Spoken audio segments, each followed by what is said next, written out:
How's it going, guys? This is one of my new display enclosures, and in this video I'm going to give you a step-by-step tutorial on how I made this naturalistic setup for my new pygmy python. The goal of this setup was really to try and replicate a natural habitat. This is really the direction and style of keeping that I most enjoy with my animals. So sit back, relax, and let's get started.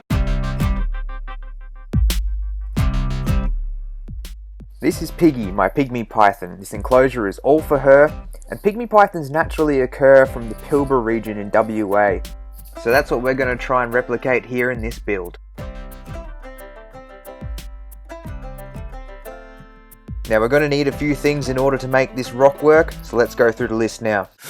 Knives for cutting, hot wire foam cutter, also for cutting, non-toxic acrylic paint, paintbrushes, oxide, tile pointing, something to scoop the tile pointing, something to put the tile pointing into, tape, a razor blade, some skewers, some silicone, and last but not least, some foam. Now this enclosure is a 60 by 60 by 45 Exoterra, and this actually used to house some of my young Boyd's forest dragons. I had it set up all bioactive live plants, and I just thought I'd show off some of the roots and things that really make their way all the way into the drainage layer. So our first order of business is to get this all cleaned up and ready to go. So I highly recommend you spend a long time trying to figure out exactly what you want to do, looking at reference photos, imagining how it's going to all work together. Now it's time to make our rock background. So I'm starting by cutting multiple pieces of this insulation foam. Now I'm just using a Stanley knife and then basically snapping it off right after that to get a basic shape, and then using each piece from before over the top of the other to kind of continue that sort of guide and that kind of shape so you can all work it together once you stack it all on top of each other. Now I'm using different thicknesses of insulation board as well, so I can create some different size rocks and sort of break it up a bit so it's not all the same looking. And once you've got your basic shape and pieces all lined up, you can actually use those skewers to sort of stab right through and hold them all together in the meantime. Now we can bust out the trusty hot wire foam cutter. This thing's absolutely awesome. It really allows you to shape the rocks in a way that is really hard to do with just a knife or something like that. And it gives you a lot of detail and doesn't create too much mess either. So one thing with this though, make sure you're doing it in an outdoor area, maybe have a mask on or have something that blows away the fumes, because the melted fumes of that foam is going to be quite toxic.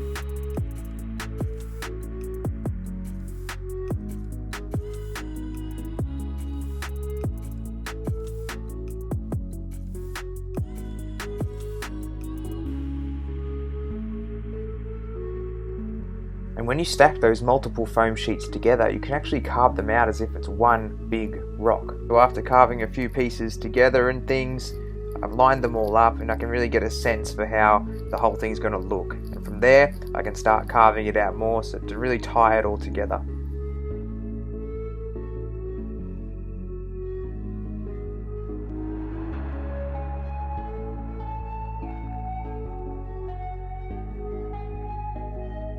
Now it's time for all the detail work, so we're going to change over the hot wire foam cutter to more of the soldering iron type tip so we can carve out some details with that. Now I started with these big deep cracks. The soldering iron went really quite far in with these. I wanted to really give the illusion that this was a deep crack that's happened over millions of years, and it's going to show up really good later on.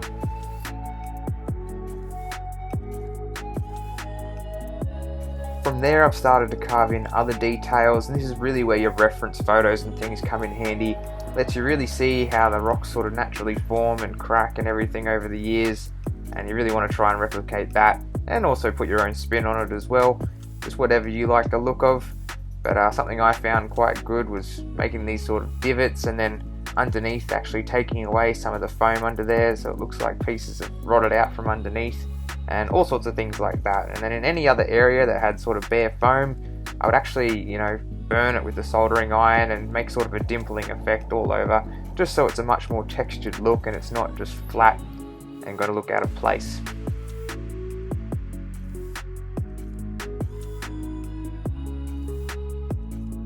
So this whole process by far took the longest out of everything, but you really want to get in there, get the details right, because once you cover it over later, it's really hard to change it. Now, I wouldn't be too concerned if you took away a bit too much of the foam, because you can always fill that in later. But if your carving lacks enough detail, then you're not going to be able to fix it later on.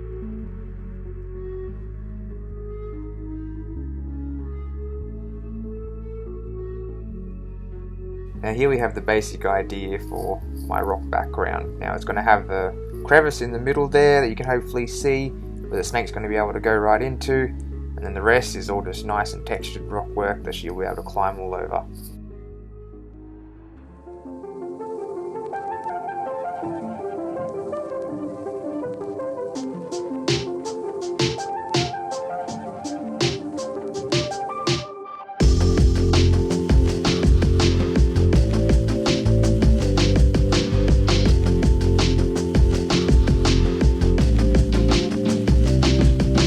Now it's time to turn our foam into rock. So we're using tile pointing. This stuff's great. It's really quite flexible, easy to apply, and it leaves a really nice rocky texture at the end. So for most of these pieces, I'm taking them out and covering them individually. I've watered down the pointing quite a bit, so it's a bit easier to spread around. I'm doing some of these larger pieces that stick out a lot more, just so when it comes to covering it later on, I don't have to worry about trying to get underneath it and really try and work my way around inside the exhibit. I can do it on the outside, add it in later, and it's ready to go. Now I'm also doing this for a particular piece that I want to make it look like it's really cracked deep, like it's sort of splitting off from the rest of it. So I'm covering that and then the other edge of the rock as well in pointing before I actually glue them together for a really deep crevice look. So now I've covered all these pieces in a layer of tile pointing. I can now add some extra layers that involve some colour. So we're going with the brick red oxide here. This is basically just a powder. You can mix it in and it creates a nice deep rich colour. And this is that piece I was talking about. I've got to cover all sides of it because it's going to be a nice cracked off piece from the main part of the rock, as well as it's going to serve as part of the hide in sort of the crevice that the snake can go in. Now I've made those really small cracks and lines in the piece itself, and I actually had to use a skewer with some tile pointing on it to actually get the pointing inside those cracks. Now I ended up covering every piece of this build in roughly 3 or 4 layers of tile pointing, and for the last layer, instead of brushing it on, I actually tapped it on with the paintbrush to give a really textured sort of look to it, so you don't see any sort of brush lines or anything like that, which really gives it a nice rocky texture.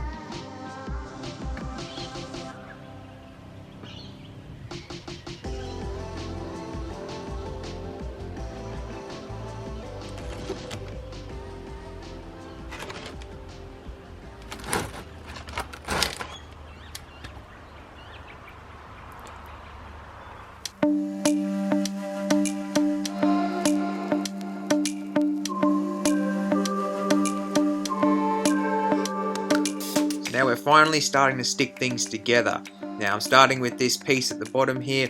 This is that piece I've been talking about, the one I'm trying to get that cracked off sort of look. And you can see I've painted on the inside of either side of the edge, and I'm going to just be sticking it on from there, and I'm not going to be filling it in with any pointing after that. So it looks like it's a nice deep crack and the things are starting to sliver off from the rest of the rock. From there we're just simply sticking on all our individual pieces.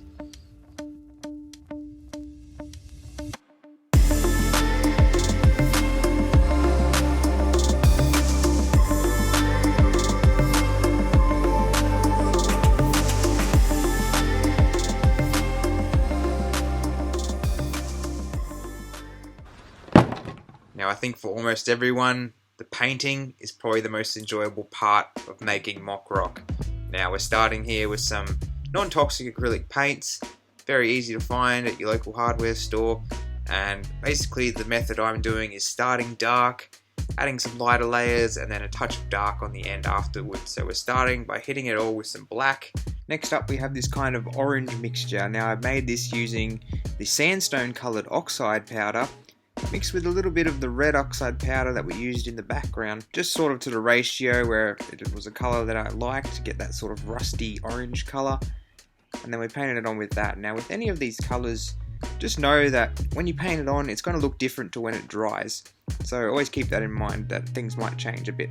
So as more colours are going on, the more dry brushing I'm doing, so I'm having a very small amount of paint on the brush, and I'm just sort of highlighting the raised areas and, you know, working it into a few spots, but really wanting to get that contrast going between the different textures of the rock.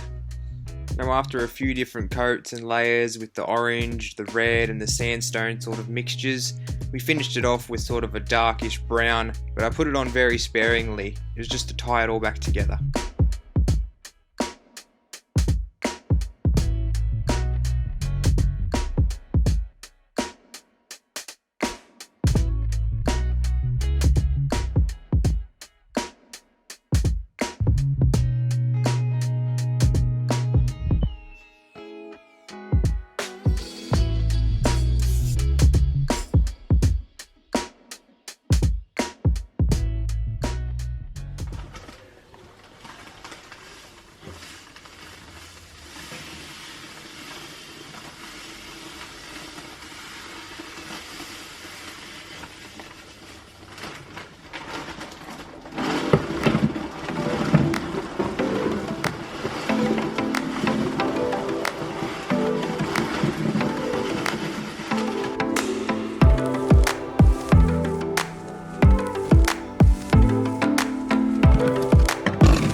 tell you what, it's such a good feeling to finally see that little python cruising around this massive enclosure. She really uses every single part of it, climbs all over the branches, uses the crevices, and right now during the day she actually hides underneath those big rocks at the bottom there. Now, like I showed in the video, I kind of carved out the underside of them very slightly so she can actually squeeze herself under there. Because they're made of fake rock foam, they're actually not that heavy, so she can sort of move them a little bit herself, and she can wedge herself right under there, which is something really good for snakes. They like to really wedge themselves into something tight, and because they're so light like that, there's no ever chance that she's going to crush herself. So the fact that we have that crushed granite and sand as a substrate in the bottom, it also makes the level a bit higher so she can really squeeze in and burrow.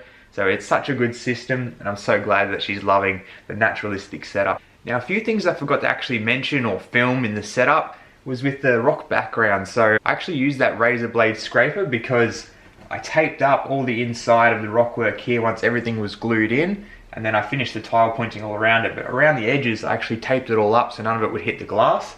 Then I pulled that off afterwards, and anything that was, you know, out of it, stuck to the glass, I'd use that razor to then scrape off. Same with the painting as well, because I painted it all on the inside. Any paint that got onto the glass, I'd use that razor scraper to just scrape it all off and get it back down to the actual rock work. A few of those foam pieces down the bottom here as well, I actually did tile pointing over in between the cracks, just so it all blended together as one big rock with a few different cracks and things in it.